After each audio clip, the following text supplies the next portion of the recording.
오늘날 세계는 여러 가지 공궁에 빠져 있습니다. 그 이유는 우리가 아직도 진정한 문화에 도달하지 못한 채로 문화란 지식과 능력이 이룩하는 업적에 있다는 생각에 사로잡혀 있다는 데 있습니다. 이러한 것은 외면적인 진보에 불과합니다. 우리가 지금보다 더 선량하고 가치 있고 인자한 인간이 되기를 바랄 수 있는 정신적인 진보가 동시에 일어나야 합니다.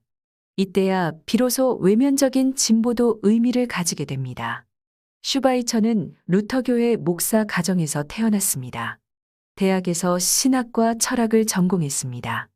계몽주의를 상징하는 볼테르가 사망한 해부터 스웨덴의 화학자 알프레드 노벨의 유산을 기금으로 인류 문명 발달에 공헌한 개인이나 단체에게 상금을 주는 노벨상이 제정된 1901년 사이에 출간된 600여 권의 예수 생애에 관한 책을 종합 분석하고 1906년 예수의 생애 연구사를 발표했습니다. 예수의 생애 연구사에 보면 예수가 정확히 무엇을 가르쳤는지 증명하기가 어렵다. 성경에서 발견되는 수많은 모순을 해소하려면 온갖 추측과 상상을 동원한 기발한 해석이 필요하다. 이렇게 말한 다음 신원을 알 수 없는 신약 성경의 사복음서 저자들이 자신들이 갖고 있던 생각과 시대 배경을 예수에게 투사했다면서 이상적인 이미지일 뿐 예수에게는 참된 가르침이 없다고 말했습니다. 슈바이처는 최초로 예수의 생애 연구를 한 학자입니다. 그런데도 예수의 핵심 키워드 천국 비유를 거론조차 하지 않았습니다. 예수는 비유로 말할 때마다 귀 있는 자는 들으시오 하면서 뒷귀가 먹은 사람처럼 못 알아듣는 일이 없도록 주의를 환기시켰습니다. 마태복음에서는 3번, 마가복음에서는 2번, 누가복음에서는 1번 나옵니다. 아마도 수백 번은 더 했을 겁니다. 예수 연구를 했다는 학자 대부분은 슈바이처와 별반 다를 게 없었습니다. 이상적인 이미지일 뿐 예수에게는 참된 가르침이 없다고 말한 슈바이처의 생명의 경외에는 모든 생명을 보존하고 촉진하는 일은 선이고 생명을 부정하고 방해하는 일은 악으로 규정한다. 그리스도는 오직 한 계명만 주셨다. 그렇다면 슈바이처가 말한 그리스도는 누구입니까? 슈바이처는 쇼펜하우어와 니체의 영향을 받았다고 볼 수밖에 없습니다. 니체도 목사의 가정에서 태어났습니다. 어린 시절 성경 구절을 기가 막히게 잘 외워서 꼬마 목사라는 별명까지 얻었으며 대학에서 신학과 고전 문헌학을 배우다가 중도의 신학을 포기하고 세상의 그 어떤 말보다도 혹독한 말로 기독교를 고발한 사람으로 유명합니다. 니체는 성경을 읽을 때 장갑을 낀다고 했습니다. 추잡스러워 만지고 싶지 않지만 예수가 누구이고 무엇을 가르쳤는지 밝혀내기 위해서였다고 합니다. 1888년에 발표한 안티크리스트에 보면 예수는 하층민과 외톨이, 범죄자를 부추겨 유대교가 지배하는 사회를 공격한 무정부주의자에 지나지 않았다. 만약 성경의 기록이 사실이라면 예수는 정치범으로 형무소에 들어갈 만한 말들을 하고 있는 셈이고 그런 죄목이 있었다고 한다면 예수는 자신의 죄 때문에 죽었다. 예수가 다른 이들을 위해 죽었다는 말은 너무나 유명하지만 사실은 그렇지 않다. 루돌프 불트만도 독일의 루터교회 목사 가정에서 태어났습니다. 대학에서 신학을 전공하고 졸업 후 대학 교수가 된 다음 1926년 예수를 발표했습니다. 거기에 보면 역사적 예수의 모습을 찾으려는 것은 불가능하고 기독교 신앙의 관점에서 볼 때 찾아야 할 필요가 없다 말했습니다. 그 후 초월적인 예수에 대해서 관심을 가져야 한다면서 예수의 역사성을 전면 부인했습니다. 그리스도는 역사적인 인물이 아니라 도덕적인 원리를 인격화한 이념일 뿐이라고 말한 사람도 있습니다. 세계적으로 이름이 널리 알려진 학자들은 하나같이 예수의 역사성을 부정하거나 참된 가르침이 없다고 말했습니다. 그렇지만 인문학적으로 파고들면 예수가 무슨 말을 했는지 알 수 있습니다. 예수는 문명사회가 목전에 왔음을 세상에 알렸습니다. 예수는 문명사회의 여명기에 살았던 선각자였습니다. 아침에 하늘이 붉고 흐리면 날씨가 굳겠다. 천기는 분별할 줄 알면서 시대의 표적은 분별할 수 없느냐? 예수가 한 말입니다. 그 당시 지중해의 강자였던 로마는 도시 문명의 꽃을 활짝 피웠던 시기였습니다. 시대적 요구에 부응하지 못하면 퇴행의 수순을 밟게 되는 것은 당연지사입니다. 로마인들은 공존을 위한 선도적 역할을 해야 할 위치에 있었습니다. 도약의 발판을 마련하지 못하면 추락할 수밖에 없는 정점에 올라 있었습니다. 그러나 구태의연한 원로원 의원을 비롯하여 키케로가 작당을 해서 카이사르 암살에만 혈안이 되어 있었습니다. 그 바람에 로마인들은 갈피를 잡을 수 없는 혼란에 빠져들었고 퇴행의 첫 번째 주자로 나선 사람이 아우구스투스 황제였습니다. 그 무렵 유대에서도 문명의 맹아를 말한 예수가 태어났습니다. 그런데도 슈바이처, 니체, 볼트만은 문명시대의 여명기에 진입한 로마에 대해서 전혀 아는 바가 없었습니다. 왜 저들은 로마가 문명시대에 진입했다는 역사적 진실을 상상조차 하지 못했을까요? 여기에 대해서 명쾌하게 설명한 사람이 프랜시스 베이컨입니다. 1620년 베이컨이 발표한 신기관에 보면 인간이 지식을 추구할 때 범하는 4가지 오류가 있다. 인류의 공통적인 지적 결함으로 생기는 오류에 빠지면 종족의 우상을 섬기게 된다. 개인의 개별적인 지적 특성으로 생기는 오류에 빠지면 동굴의 우상을 섬기게 된다. 언어 사용에서 생기는 오류에 빠지면 시장의 우상을 섬기게 된다. 스콜라 철학과 같은 잘못된 철학에 빠지면 극장의 우상을 섬기게 된다. 인간의 정신을 사로잡고 있는 편견을 버려야 합니다. 종족의 우상, 동굴의 우상, 시장의 우상, 극장의 우상을 그대로 내버려 두면 사람을 잘못된 오류로 이끄는 마음에서 벗어나지 못합니다. 종족의 우상은 인간 고유의 감정과 의지 때문에, 동굴의 우상은 개인의 특수성과 주관 성향 때문에, 시장의 우상은 언어에 현혹되기 때문에, 극장의 우상은 그릇된 전통에 대한 믿음 때문에 발생합니다. 인간의 두뇌는 모호함과 불확실성을 싫어합니다. 하지만 주입식 학습에는 속수무책입니다. 슈바이처가 무지했기 때문에 예수의 천국 비유를 이해하지 못한 것이 아닙니다. 고정관념 때문이었습니다. 슈바이처가 찾아본 600여 작가들도 마찬가지였습니다. 사람의 머릿속에 굳어버린 고정관념과 모식은 이처럼 바꾸기가 어렵습니다. 기독교는 반복학습과 주입식 교육으로 교세 확장에 성공한 대표적 케이스입니다. 예수 살아생전에도 바리새파 랍비들과 광야의 수도원 에세네파 지도자들은 반복 학습을 통해서 사람들을 세뇌시켰습니다. 누가복음 2장에 다음과 같은 기록이 있습니다. 예수께서 12살 될 때에 저희가 절기의 전례를 쫓아 올라갔다가 그 날들을 마치고 돌아갈 때에 아이 예수는 예루살렘에 머무셨더라. 그 부모는 이를 알지 못하고 동행 중에 있는 줄로 생각하고 하룻길을 간 후 친족과 아는 자 중에서 찻때 만나지 못하매 찾으면서 예루살렘에 돌아갔더니 사흘 후에 성전에서 만난즉 그가 선생들 중에 앉아 저희에게 듣기도 하시며 묻기도 하시니 듣는 자가 다 그 지혜와 대답을 기이히 여기더라. 앞뒤 문맥을 더듬어 봤을 때 사두개파 사제들은 절기 때마다 아이들에게 무언가를 가르쳤다는 사실을 알 수 있습니다. 그 자리에서 어린 예수의 지혜가 뛰어났음도 알 수 있습니다.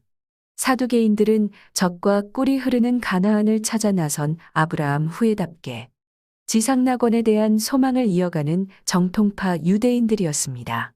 대다수 유대인들은 아무리 고단한 삶을 살더라도 생명을 포기하지 않습니다. 자살을 죄악으로 여기면서 영혼 따위로 위로받을 생각을 하지 않습니다. 죽어서 간다는 사후 세계도 인정하지 않습니다. 오직 현세가 중요하다면서 생명에 대한 특별한 믿음을 가진 사람들입니다. 사두개파 사제들은 반복 학습을 통해서 주입식으로 사람들을 세뇌시키지 않았습니다.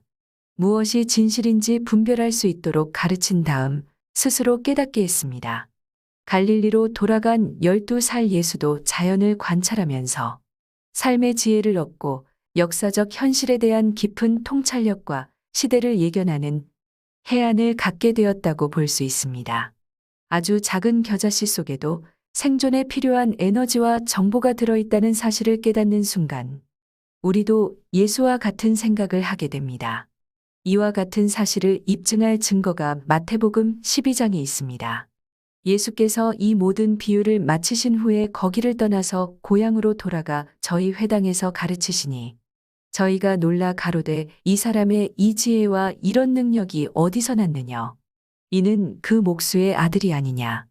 그 모친은 마리아, 그 형제들은 야고보, 요셉, 시몬, 유다라 하지 않느냐?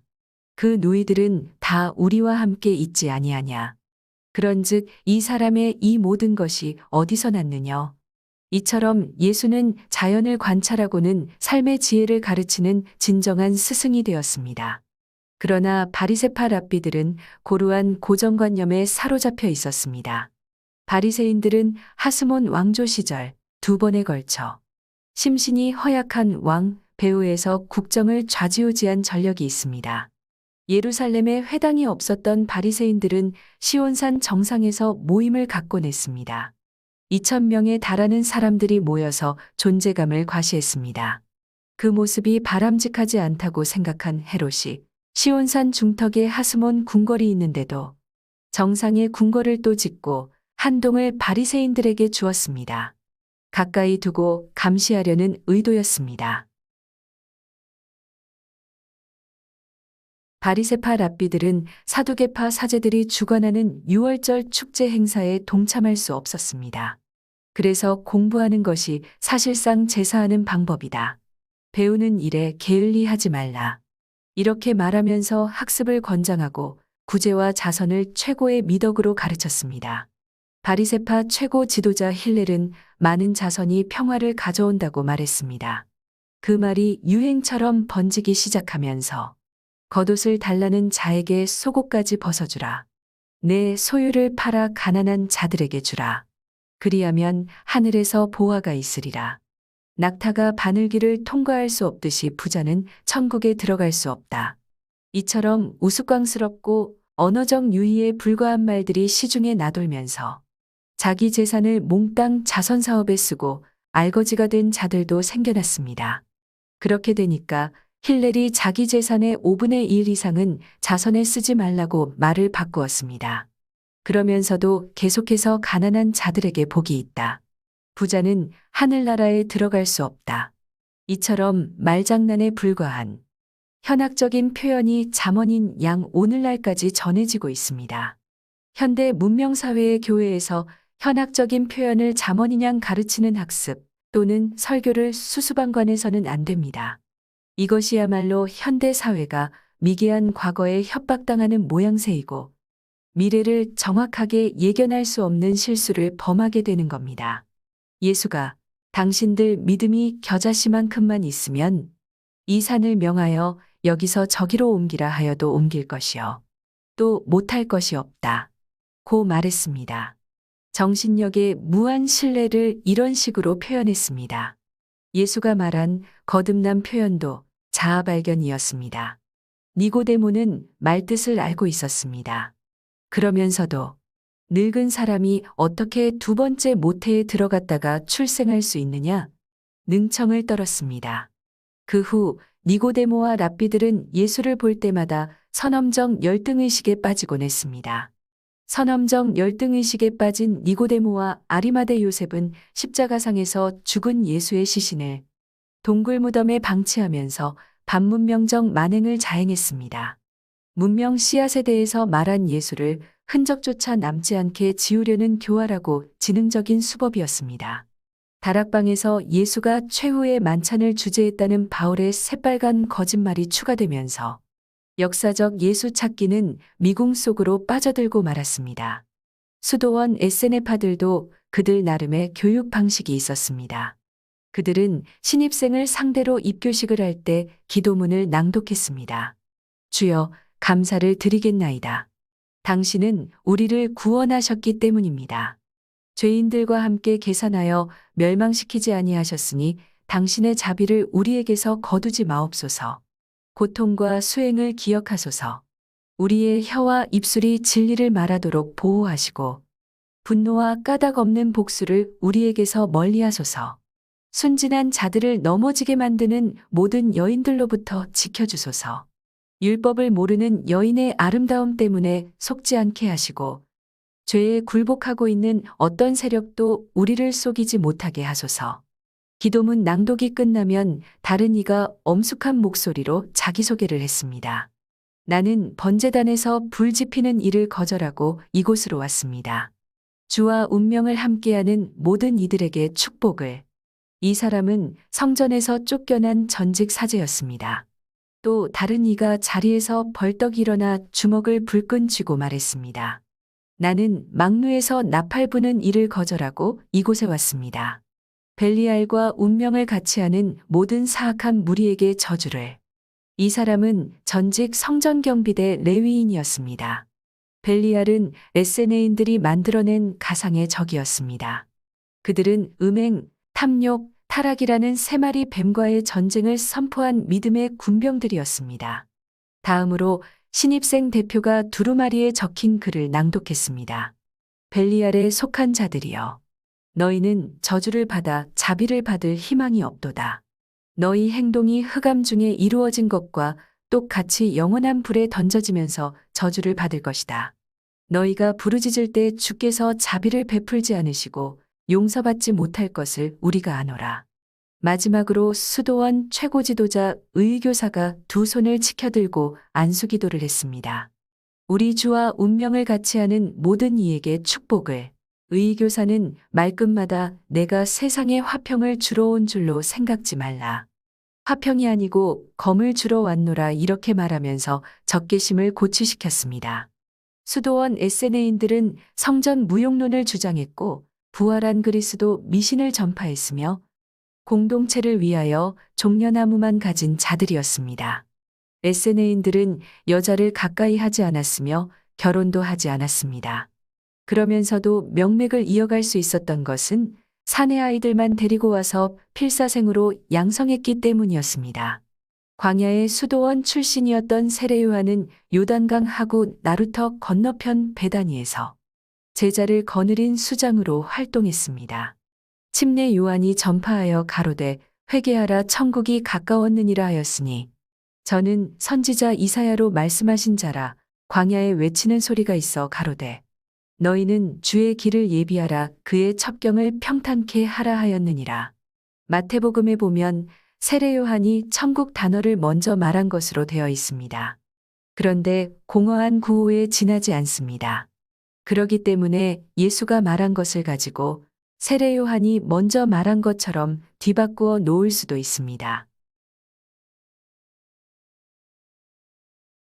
우주적 관점에서 볼 때 인류는 문명의 씨앗으로 존재합니다. 인류는 잡지 못했던 모든 기회와 감수했던 모든 위험과 맞닥뜨려야 했던 모든 도전이 더욱 인류를 강하게 만들었습니다. 문명 세계는 인류가 당연히 가야 할 열린 길이었습니다. 인류는 두뇌를 밝혀 문명을 일으켰습니다. 인류는 탐험가이자 발명가이고 변화의 설계자이며 더 나은 미래를 만드는 건축가입니다. 인류의 상상력은 끝이 없으며 문명 또한 한계가 없습니다. 산상수훈에는 천국복음, 천국비밀, 천국의 열쇠, 누룩, 달란트, 이윤을 남긴 장사, 진주, 혼인잔치, 신부와 신랑, 밭에 묻힌 보물, 슬기로운 자와 미련한 자. 이와 같은 용어는 창조적 상상력과 지적 호기심을 자극하는 매력적인 단어들입니다. 인류는 원시에서 문명으로, 빈곤에서 풍요로움으로, 지상에서 우주로 삶의 터전을 넓혀나가고 있습니다. 광대하고 무궁한 우주 공간을 자유롭게 탐험할 수 있는 첨단 기술 발달이야말로 시대의 표적입니다. 예수 생애 가운데 초자연적인 요소를 배제하고 하나의 인간으로서 예수를 새롭게 탐구한 에르네스트 르낭이 말했습니다. 예수는 누구와도 비교할 수 없는 인간이었다. 르낭은 기독교에서 초자연적 설명을 배척하고 자연이 곧 신적이라 하였으며 인간 본래의 자연성을 도덕적이라고 보았으며 예수는 시적인 지성을 갖춘 사람이라고 말했습니다. 산상수훈을 목가적 환상이라는 말도 했습니다. 톨스토이는 산상수훈을 문자 그대로 따라야 할 그리스도의 법이라고 했습니다. 마하트마 간디는 비폭력주의를 위한 영감의 원천이라고도 했습니다. 철학자 임마누엘 칸트는 윤리적 절대 명령의 결정이라고 했습니다. 계몽주의 사상가 볼테르도 산상수훈에 열광적인 찬사를 보냈습니다. 이 글을 쓰고 있는 나 역시 천국에서 이상과 현실 사이에서 고뇌하던 예수, 자연과 생명을 연구한 예수, 사람의 몸은 치유의 능력도 있다고 말한 예수, 인간은 문명의 씨앗이라고 말한 예수, 인류의 미래는 희망적이라고 말한 문명의 선각자 이미지가 떠오르곤 합니다. 왜 우리는 과거의 마른 뼛속을 더듬어야 하는가? 에머슨이 한 말입니다. 한 시대의 종교는 다음 시대의 문학적 여운거리라고 말한 에머슨은 수필집 자연에서 의미심장한 말을 했습니다. 우리 시대는 회고적이다. 우리 시대는 조상들의 무덤을 세운다. 우리 시대는 전기, 역사, 비평을 적는다. 앞선 세대들은 신과 자연을 대면했는데 우리는 그들의 눈을 통해서 신과 자연을 본다. 왜 우리도 우주와의 본래 관계를 즐길 수 없는 것인가? 왜 우리는 전통, 우리에게 계시된 종교, 그들의 역사가 아닌 통찰력을 주는 시를 지닐 수 없는가?